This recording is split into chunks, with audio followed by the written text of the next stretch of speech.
Certo, gli uomini commettono anche il male. E questo è tremendo. Giuda ha venduto Cristo. Ma chi è stato a comprarlo? Il popolo? Tu pensa agli scribi e ai farisei. Malgrado i loro sforzi non riuscirono a trovare un solo testimonio che lo calunniasse innocente. E i farisei erano maestri nell'inganno, erano furbi, istruiti. Avevano studiato allo scopo di impadronirsi del potere, approfittando dell'ignoranza del popolo. Noi dobbiamo ricordare più spesso agli uomini che sono uomini e ai russi che hanno lo stesso sangue, la stessa terra. Il male esiste ovunque e si troverà sempre quello disposto a venderti per 30 denari. E sul Mujik si riversano sempre nuove disgrazie. Una volta sono i tartari, una volta la fame, una volta la peste. Ma lui continua a lavorare, a lavorare, a lavorare, a lavorare. Porta umilmente la sua croce. Non si dispera, ma tace e sopporta. E prega solo che gli bastino le forze. Come potrebbe l'Onnipotente non perdonare a quelli come lui la loro ignoranza? Tu lo sai bene. Non ti riesce qualcosa o sei stanco, non ce la fai più. Ed un tratto incontri nella folla lo sguardo di qualcuno. Uno sguardo umano. Ed è come se ti fossi accostato all'Eucaristia. E tutto diventa improvvisamente più semplice. Non è così?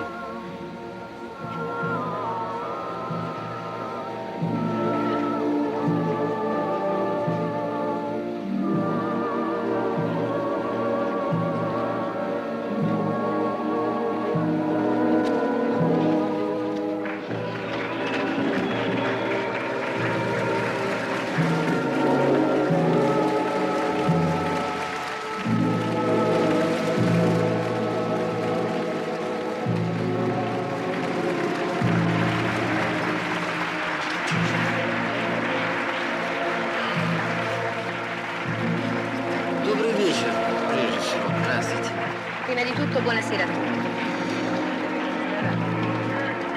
Mi sentite? Per adesso è buonasera a tutti.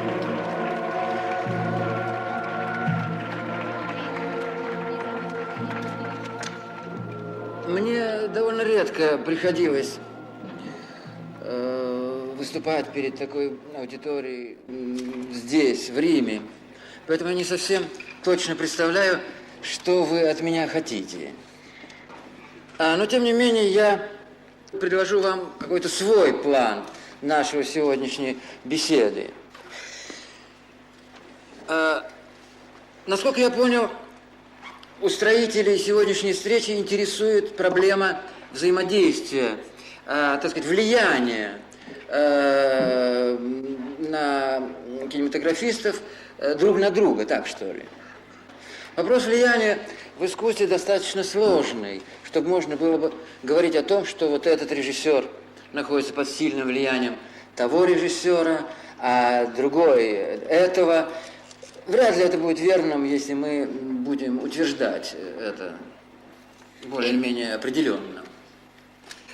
Но поскольку кино делается не в безвоздушном пространстве, а среди своих коллег, в кругу других кинематографов, так сказать, в мировом смысле, то становится ясно, что влияние, так сказать, все-таки существует, и невозможно, я бы сказал, его избежать. Но что такое влияние? Это предпочтение какой-то особой среды, так сказать, в которой работает художник. То есть предпочтение его, так сказать, где он выбирает определенный круг близких ему художников и, в общем-то, чувствует среди них себя очень хорошо, в своей тарелке, как говорится.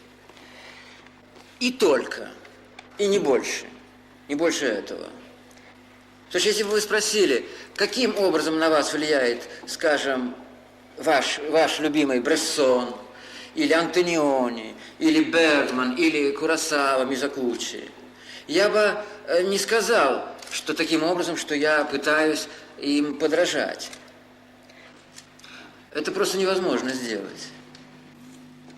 прежде всего. Во-вторых, просто если бы я ставил себе перед собой такую задачу, я был бы просто далек от задач киноискусства.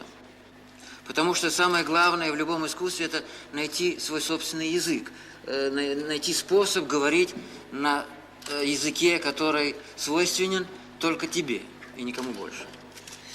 Итак, для меня влияние на меня любимых, что ли, режиссеров – это скорее компания кинематографистов, среди которых я себя очень хорошо чувствую. Если я замечаю во время работы, что какой-то кусок фильма или кусочек кадра отдельный вдруг становится похожим на то, что мог бы сделать какой-то другой режиссер, я стараюсь избежать съемок этого кадра. То есть я изменяю решение той и другой сцены.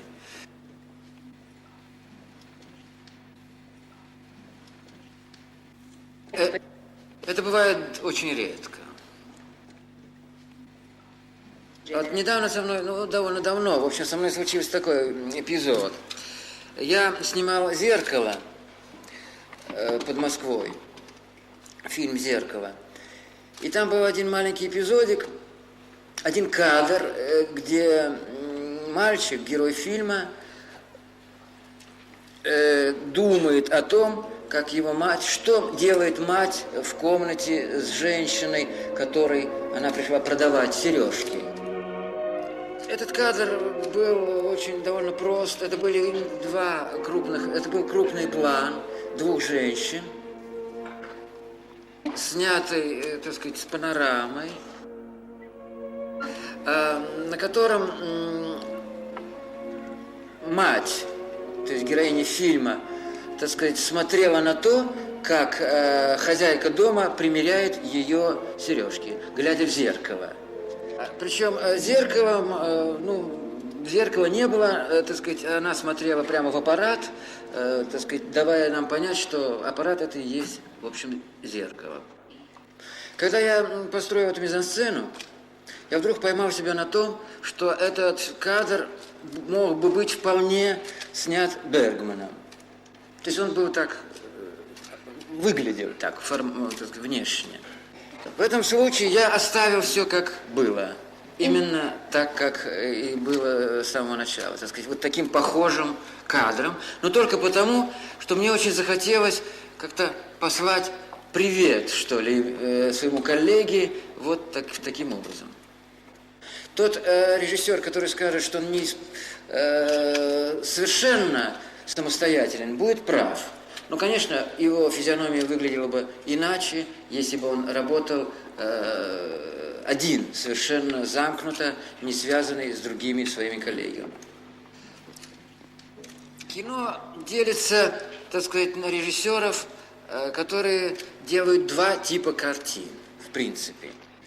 Одни пытаются имитировать мир, в котором они живут, воссоздать мир, который их окружает. Другая часть режиссеров создают свой собственный мир.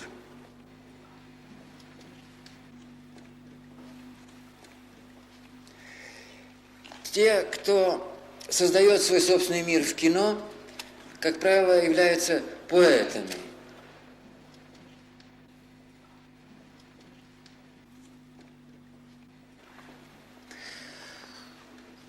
Это Брессон в первую голову, это Довженко, это Мизагучи, Бергман, Бунюэль, Куросава. И, как ни странно, в общем, все наиболее крупные имена современного кино. Именно поэтому им так трудно прокатывать свои картины, потому что зритель привык к какому-то условному, несуществующему миру, так сказать, в кино, который является результатом его собственных интересов и вкусов. Те режиссеры, которых я назвал, они всегда сопротивлялись, в общем-то, тотальному воздействию вкуса зрителей. Это не потому, чтобы быть непонятным для зрителей, а для того, чтобы подслушать и высказать самое сокровенное, что есть внутри у тех, кого мы называем кинозрителем.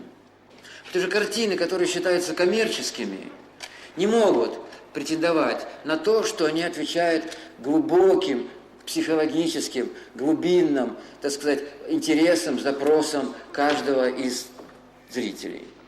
Я бы хотел немного коснуться проблемы поэтики кино, образа кинематографического.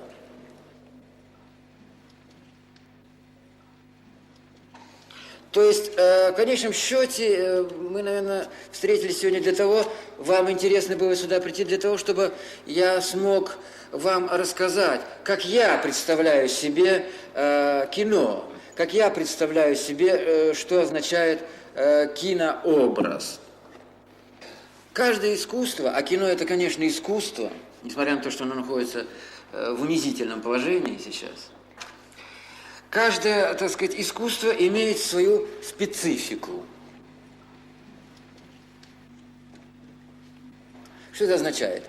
Это означает какое-то содержание, смысл которого не похож на смысл других видов искусства и суть других видов искусства.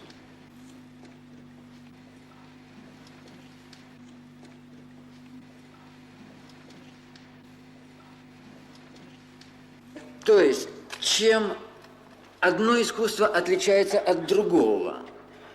Скажем, фотография может быть искусством.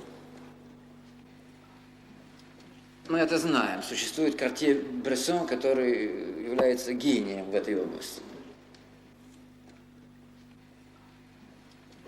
Существует живопись, которая не может быть конкурентом для фотографии, так же, как и фотография не может конкурентом быть в живописи. То, что может кино, не может никакой и другой вид искусства. То, что может литература, не может кино. Тогда бы не было смысла в существовании этих видов искусств, они бы слились тогда, что ли. Мне кажется, что кино единственное из искусств, которое оперирует понятием времени. Речь идет не о том, что это искусство развивается во времени. Развивается во времени и музыка, и театр, и балет, и другие виды искусства можно назвать.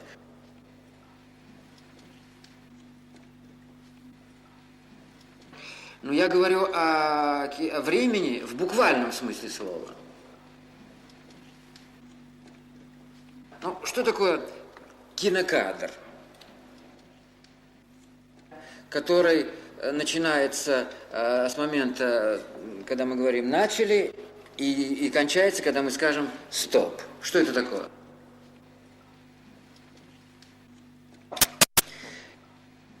То есть это фиксация реальности, фиксация по существу времени.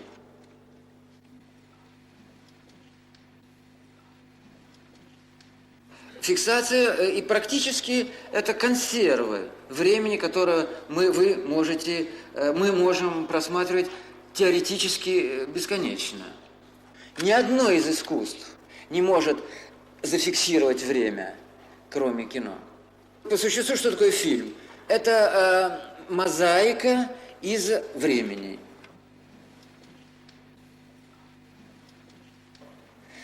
И эта мозаика, так сказать, еще один пример, чтобы вы поняли, как же, значит, происходит отбор, художественный процесс в этом аспекте. Представьте себе, что в течение часа кинооператор снимает одно и то же, какое-то, ну что ли, действие, какое-то событие.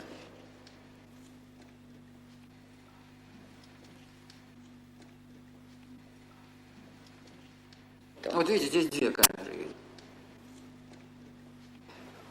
если эту пленку дать нескольким разным режиссерам с ярко выраженной индивидуальностью,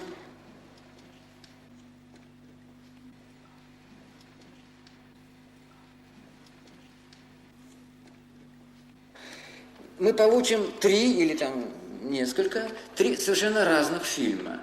Это ясно. Ну, я не имею в виду этот фильм, может быть, он будет очень скучным как раз. Но я говорю о том, что, производя художественный отбор, художник выбросит какие-то, с его точки зрения, неважные куски, оставив важные со своей точки зрения. Причем все 3 фильма могут быть очень интересными. Что я этим хотел сказать? То, что несмотря на то, что я говорю о точной фиксации, протокольной, я все-таки позволяю себе думать, что остается для режиссера какая-то творческая, я бы сказал, художественное осознание материала и тем самым способность творить в этих протокольных рамках кинематографа. Ну, чтобы, так сказать, немножко отойти в сторону, я хочу сказать также и о другом, что, в принципе, конечно, кино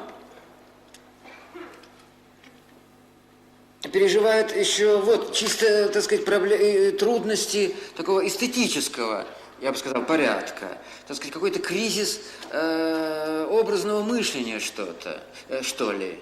Ну, с моей точки зрения, вообще, в частности, цветное кино, которое почему-то всем казалось самым реалистическим, тоже зашло, в общем, в порядочный тупик. Мне кажется, что цветное кино – это большая ошибка.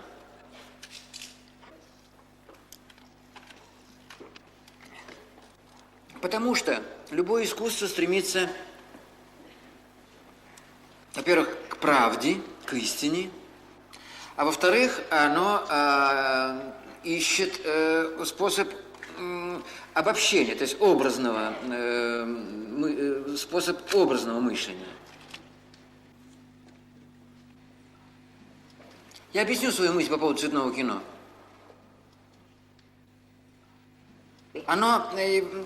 Специфика восприятия цветного кино лежит в психологии, физиологии и психологии восприятия цвета в действительности. То есть человек в жизни живет в цветном мире. Это ясно. Но мы никогда не думаем о том, что мы живем в цветном мире до тех пор, пока вдруг не вспоминаем об этом вот как сию секунду. Ну как бы, мы смотрим, но не видим.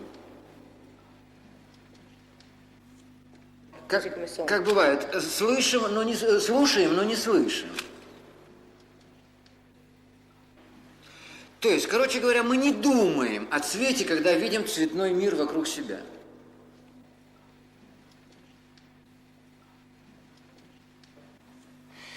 Когда же мы снимаем цветной кадр, так сказать, организуем его, берем его в кадр,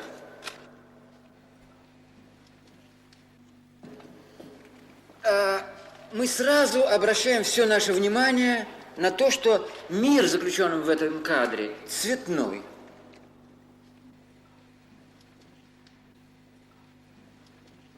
То есть мы все время заставляем зрителя думать о том, что это цветная картина. То есть мы все время заставляем его рассматривать вот эти открытки цветные. Тогда, когда цветное кино, то есть черно-белое кино, черно-белое кино обладает способностью быть очень выразительным и одновременно так сказать, не обращать, естественно, на присутствие цвета внимания зрителя. То есть, короче говоря, важнее для реализма этого искусства и правды изображения в этом искусстве то, что зритель не обращает внимания не думает, не замечает цвета. Это гораздо важнее, чем момент, когда он его замечает. То есть в случае черно-белого кино, с моей точки зрения, это искусство более реалистичное, то есть более правдиво.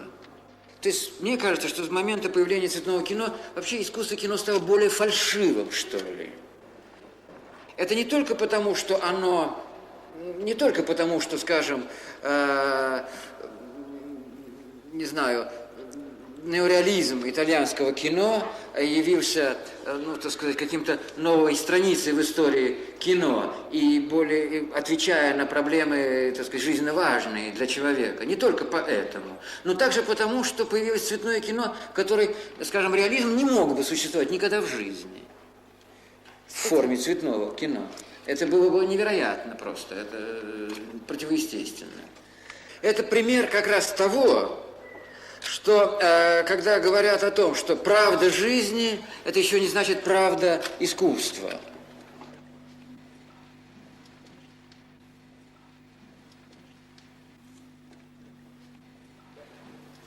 И сейчас цветное кино стало явлением чисто коммерческим.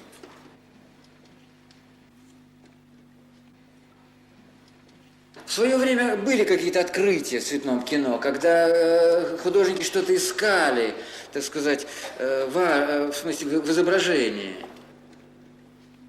Сейчас этого нету. Боюсь, что и не может быть.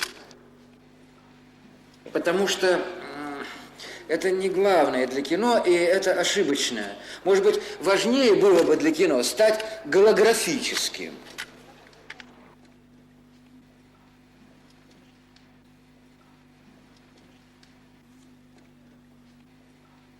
Принципиально. Что значит голографическим? То есть, что это означает, что фильм для человека, сидящего на моем месте, был бы совершенно другим по отношению к зрителю, который будет сидеть в том углу зала зрительного. Хотя углов, наверное, в этом зале не будет. Действие будет происходить посередине. Но мне это ясно, что если взять мерки западные, то, конечно, самым богатым человеком станет тот, кто изобретет и освоит голографическое кино. Потому что начнется новый бум в кинематографе. И я хочу перейти сейчас уже к каким-то практическим, в общем-то, действиям уже, что ли. Давайте посмотрим вот эти кусочки этих фильмов, для того, чтобы вернуться к тому, что мне наиболее дорого в современном кинематографе.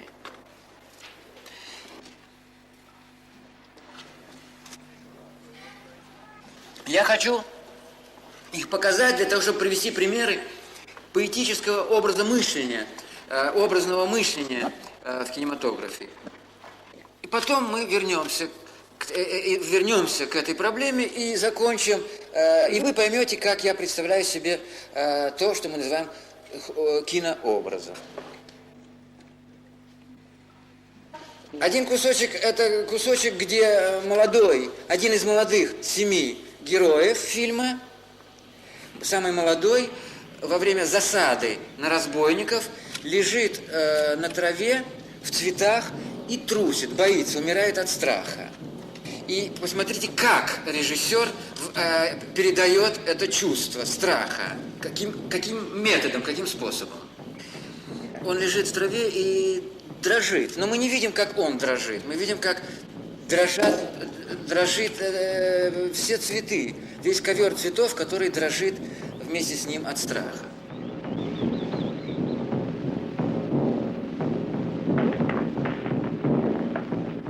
А второй кусочек – это смерть героя, которого изображает Тоширо Мифуне. Действие происходит, это драка, схватка во время дождя.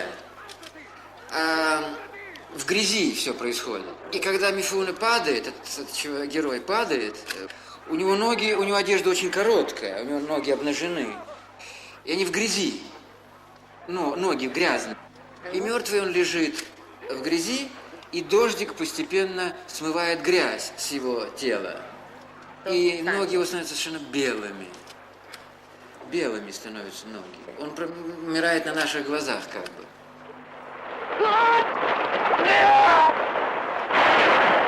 Еще кусочек, который я хочу, чтобы вы посмотрели, это эпизод из фильма «Назарин», Бунюэля «Назарин», где второстепенный персонаж, женщина, проститутка, которая ранена, у нее ножевая рана, и герой ее как-то обихаживает, спасает, ухаживает за ней. Она хочет пить, и она пьет. Смотрите, как это делает Бунюэль. Это тоже довольно такое зрелище, довольно поучительное.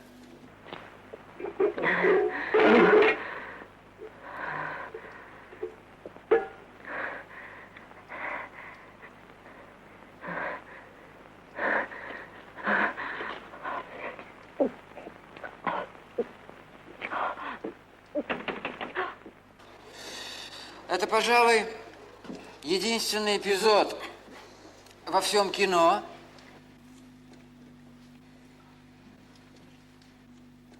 где любовная сцена является необходимостью, и которая выглядит как акт духовный.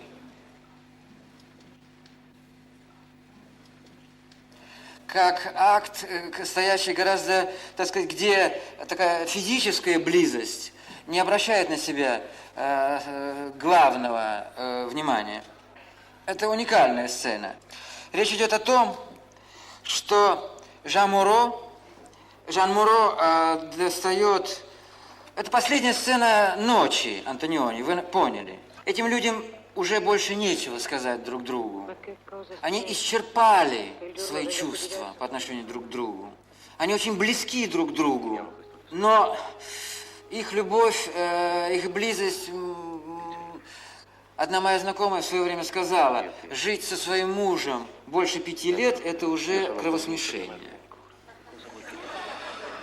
И в этом случае есть интонация такой близости, которая безысходна. И в этот момент Жан Моро, эта героиня, достает письмо и читает его своему мужу. Это потрясающее письмо, любовное, поразительное письмо. Я тоже впервые чувствовал, что, читая письмо, можно испытывать такие чувства зрительские. Perché la tua stanchezza era troppo profonda e mortale. E poi ti sei svegliata e sorridendo ancora nel sonno mi hai baciato e ho sentito che non dovevo temere niente, che noi saremo sempre come in quel momento, uniti da qualcosa che è più forte del tempo e dell'abitudine. Di chi è questa lettera? È tua. После этого мы видим их объятия, их любовные объятия, похожие, скорее, на желание спасти друг друга. Но как объятия, похожие на объятия людей тонущих. Невероятная сила сцена. Non ti amo più, non ti amo più. E anche tu non mi ami più. Sta zitta, sta zitta, sta zitta. Я показал вам эти кусочки, чтобы вы поняли приблизительно мои вкусы, чтобы вы поняли, в общем, по существу моих любимых режиссеров. Режиссеров, которые для меня являются кругом моего чтения. Когда я начинаю новую картину, я пересматриваю эти фильмы, которые вы видели здесь.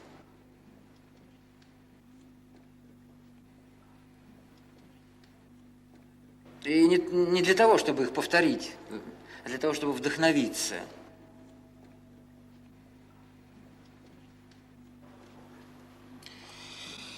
Видите, получилось так, я не нарочно, так сказать, выбрал черно-белые картины, так получилось.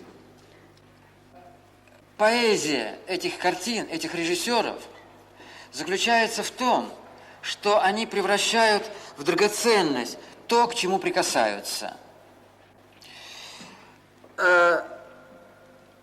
Сцены, которые мы видели, представляются мне уникальными. В том смысле, что они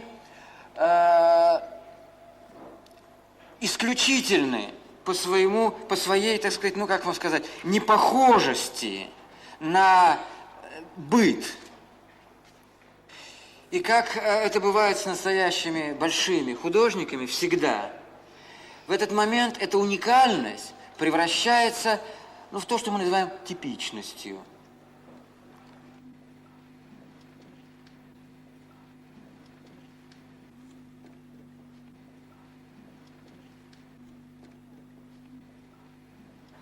То есть в этих уникальных сценах мы узнаем свой собственный мир внутренний. Все эти картины сделаны вопреки желаниям зрителей.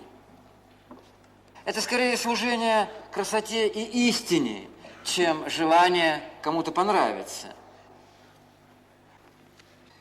Сейчас очень трудно говорить об этих проблемах, почти дико, потому что сейчас никто ни копейки не заплатит за поэзию.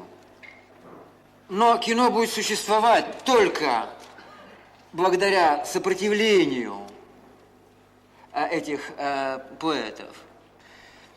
И в истории кино останутся картины, которые выражают, так сказать, личность художника, его внутренний мир, а не те, которые сейчас, сию минуту и очень ненадолго нравятся большинству зрителей.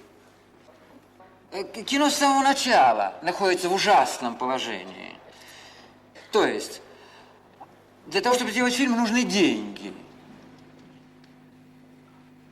Для того, чтобы написать стихотворение, нужна лист бумаги и карандаш. Я преклоняюсь перед режиссерами, которые стараются делать свои фильмы, собственные. Вы заметили, что все эти фильмы обладают своим особым ритмом. Нынешний продюсер требует быстрого действия, коротких сцен и считает профессиональным режиссером того, который ловко сумеет склеить действие. Какое дело продюсеру до истины?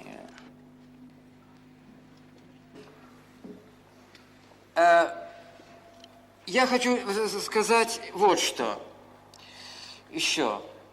Меня спросили некоторые люди здесь, буду ли я отвечать на вопросы. Я не буду отвечать на вопросы, потому что начнется страшный хаос, у меня есть опыт. Я пришел сюда для того, чтобы познакомиться с вами. Так сказать, я хочу рассказать вам о том, хотел рассказать, как я представляю себе свою работу в кино.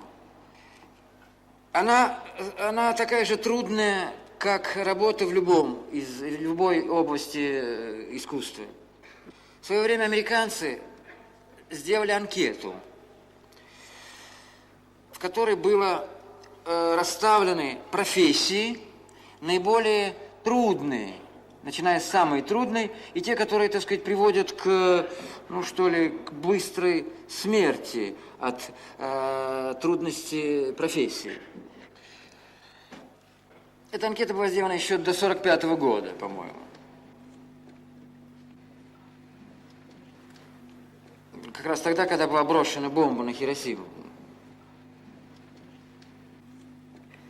На первом месте оказались летчики-испытатели, а на втором – кинорежиссер. Это не случайно. Это очень трудная профессия. Я бы сказал, истребительная, самоубийственная.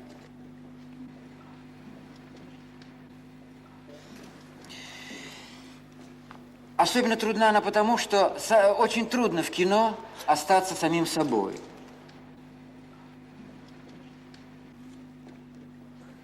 Потому что гораздо удобнее нравиться, чем не нравиться.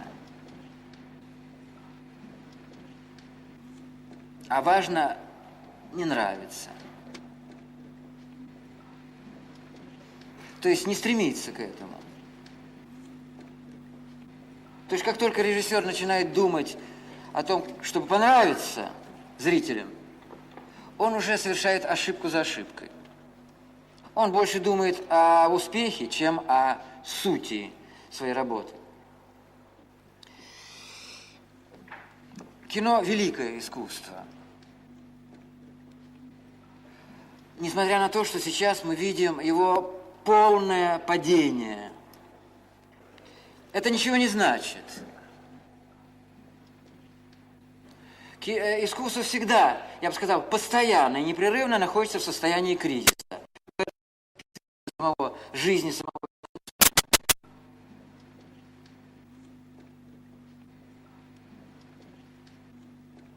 Всегда.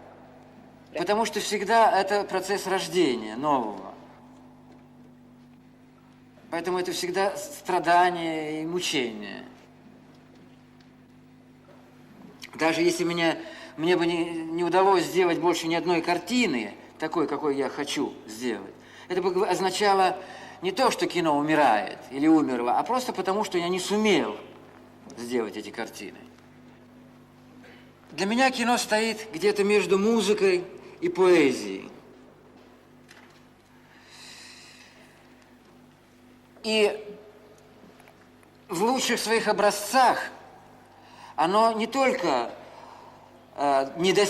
достигло уровня знаменитых классических жанров искусства, но и не только достигло, но и твердо утвердилось рядом с поэзией, с музыкой, с драмой, etc. Говорят, что кино быстро стареет. Это неправда. Стареют только плохие картины. Это... Я недавно пересмотрел один фильм, сделанный очень давно. Это фильм Микеланджело Антониони «Приключения». Он сделан достаточно давно, просто очень давно. Но такое впечатление, что он сделан сегодня. Там нет ни грана фальши, ни грана того, что могло бы устареть. Черно-белый фильм, даже серый местами. Но он не устарел. И если бы, конечно, невозможно снять такой фильм сейчас. Это очень трудно сделать, да и не нужно. Но если бы подобного рода фильмы были сделаны сейчас, мы бы нисколько не удивились. Сейчас кино находится, я бы сказал, в ужасном положении. Во всяком случае, здесь, в Италии, в которой я сейчас работаю, кино находится просто в тяжелейшем кризисе, на мой взгляд. Мои коллеги итальянские говорят, что кино итальянское перестало существовать.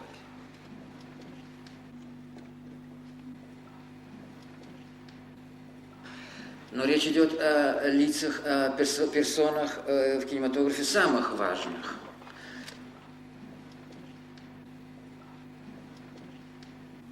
Для истории кино. Это значит, что проблема действительно очень трудна.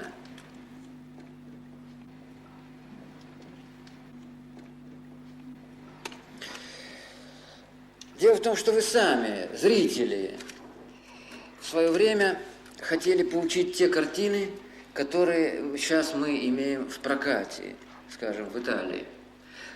Потому что кинематограф слишком долго плелся в хвосте у интересов зрителей. Кончилось это тем, что зрители, которые раньше хотели иметь эти картины, уже их не хотят смотреть. E siamo arrivati al punto tale per cui quegli spettatori che originariamente volevano vedere un certo tipo di pellicole adesso già non ne possono più, non le vogliono più vedere. Мои друзья в Италии сейчас переживают очень тяжелые, трудные времена. Ну, сами подумайте, итальянское кино со своим неореализмом, своими великими, с огромными и очень важными продюсерами, которые сделали такие знаменитые картины, всем известные картины, вдруг куда-то рассосалась, куда-то исчезла. Где эти продюсеры, которые в свое время были, были просто соавторами в моральном смысле этого слова? Было время, когда члены группы продавали свои маленькие кафе, бары для того, чтобы помочь своему другу-режиссеру кончить фильм. Продюсеры хотят заработать. Они превратились в торговцев наркотиком. Простите, что я так нападаю на бедных продюсеров несчастных. Я сказал, что я не буду отвечать на вопросы, но я готов ответить на некоторые, если они будут только при одном условии. Переведи, пожалуйста. Если они будут касаться только кинематографа или искусства, если такие вопросы есть, то я готов на них ответить. И заранее прошу извинения, если я не смогу удовлетворить всех, если вопросов будет много. Потому что вам предстоит посмотреть «Солярис».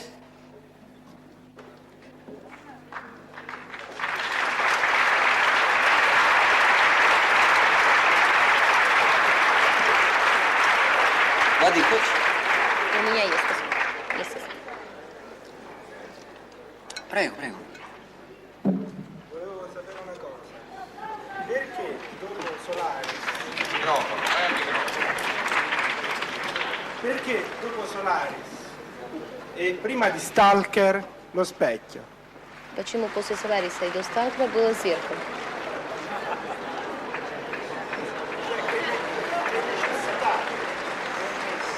Почему был вот такой процесс? Была там особая нужда была? Я не понимаю вопроса. Но capisco. Perché non comprende la domanda. Вы спрашиваете, почему между «Солярисом» и «Сталкером» возникло зеркало, как фильм? Была там особая нужда, чтобы... Я совершенно не понимаю этот вопрос. Я не понимаю его потому, что все картины, которые я делал, всегда были теми картинами, которые я хотел делать. И ни одна из них не была мне навязана. Ну, если я отвечу, что я хотел сделать фильм «Зеркало», то я отвечу на ваш вопрос.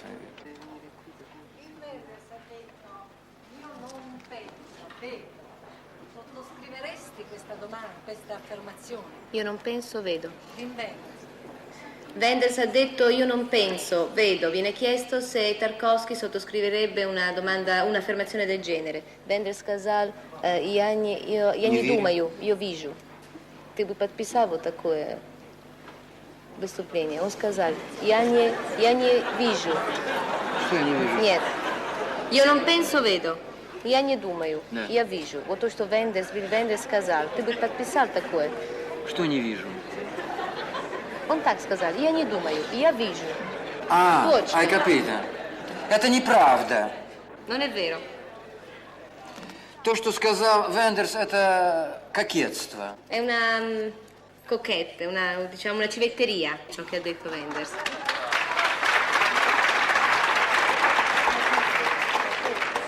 То есть я хотел сказать, что для того, чтобы хорошо видеть, для того, чтобы видеть, надо очень хорошо думать.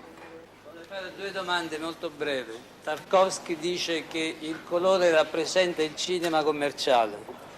Michelangelo Antonioni, dal Deserto Rosso fino al Mistero di Oberwald, ha prestato al colore un'attenzione massima. Prima domanda. Первый вопрос. Seconda domanda. Sia Bulgakov, Pasternak che altri scrittori o artisti russi hanno detto chiaramente che un artista russo, il quale sia costretto a lasciare la propria terra, è un artista mutilato, privato della sua fonte di ispirazione. Può chiedere a Tarkovsky perché ha abbandonato deliberatamente l'URSS per venire a lavorare in Italia in condizioni così tragiche come quelle da lui descritteci? Что касается фильмов Антониони, цветных, то для меня это совершенно не аргумент.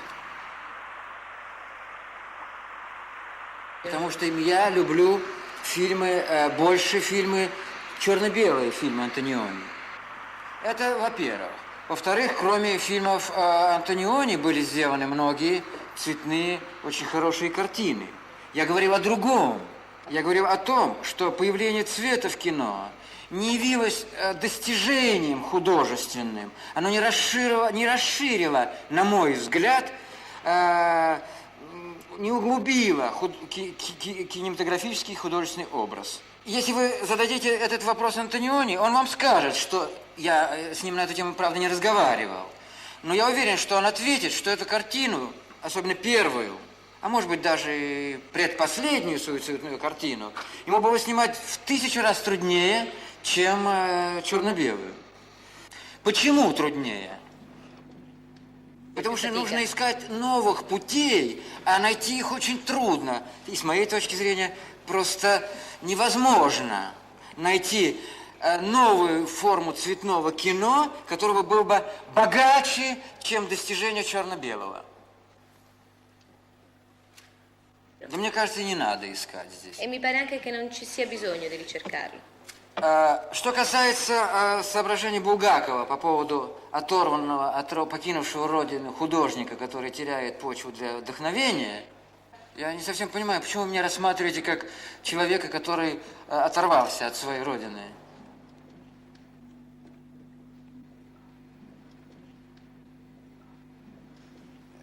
С чего вы взяли?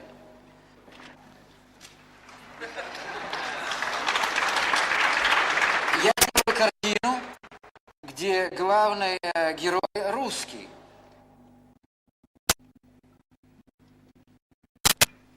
Который находится в Италии.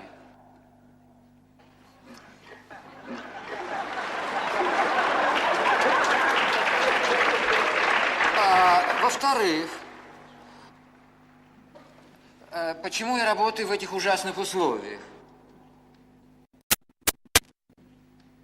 Не трудные, а ужасных, как сказал он. Terribili, sì, queste terribili situazioni, come è stato detto nella domanda. Я не работаю в этих ужасных условиях. Я работаю в хороших условиях. Lavoro in buone condizioni. Я успел понять, что здесь происходит, но это не значит, что я работаю в таких же условиях. То есть, в конечном счете, я, конечно, не испытал тех мытарств, которые испытывают мои коллеги здесь. Но потом надо же попробовать, все надо попробовать.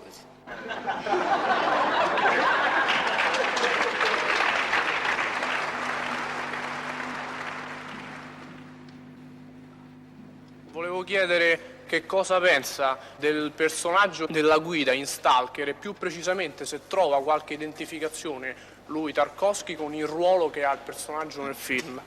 Вы понимаете, дело в том, что во всем, что делает режиссер, в конечном счете все он черпает из самого себя. Если его интересуют люди, окружающие его, то, как правило, его интересует то, что ему самому ближе.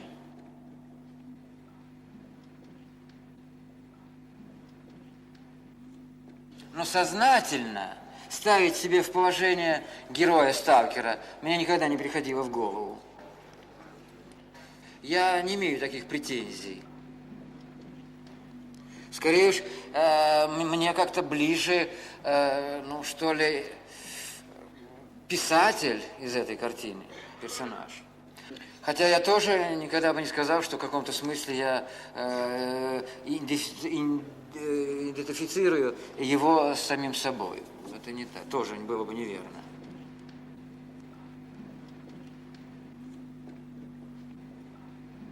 Да так и не бывает никогда, чтобы художник, чтобы режиссер, автор хотел показать себя в каком-то персонаже. В общем, так никогда не бывает.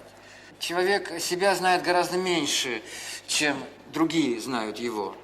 20 anni fa all'incirca, sembra che proprio qui sia caduto un meteorite e rase al suolo il villaggio.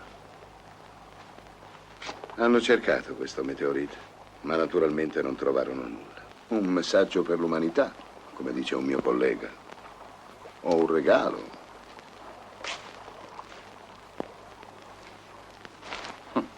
Niente male come regalino. E a che cosa sarebbe servito? A renderci felici. Vorrei sapere quanto i film di Tarkovsky nascono nella fase del montaggio e quanto invece la sceneggiatura sia studiata nei minimi particolari. По-разному. По-разному я работаю и над монтажом, и над сценарием. Но только последнее время, последние свои картины обладали тем свойством, что они менялись в процессе съемок. То есть сценарий менялся в процессе съемок. Потому что я никогда, так сказать, мне все время казалось, что то, что уже придумано раньше, до начала съемки, уже следует изменить, хотя бы потому, что все это уже прошло. Что касается монтажа, то мне всегда не хватало времени для него.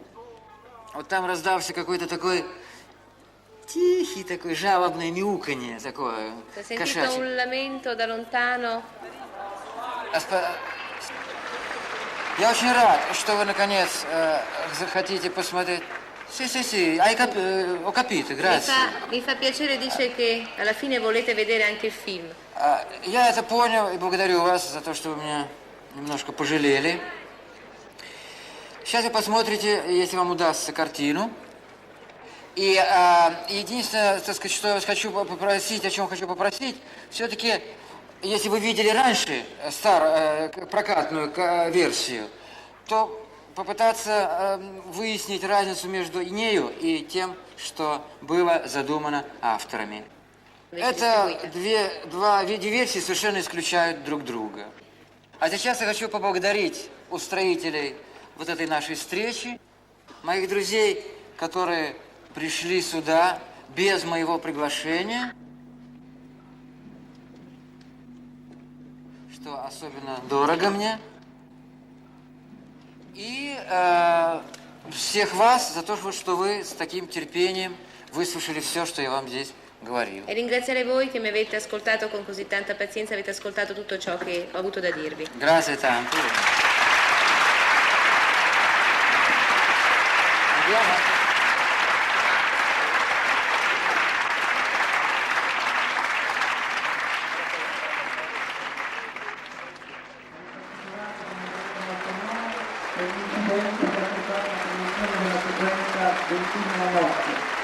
Ad ogni modo, rimane Dio che noi abbiamo fatto il possibile per accontentare le richieste di Andrea Tarkovsky. Siamo tutti gli obiettivi che comunque possiamo venire relativi. Quindi un giorno abbiamo trovato quello che è possibile trovare, le condizioni possibili. Ringraziamo Andrea Tarkovsky per aver partecipato e iniziato per aver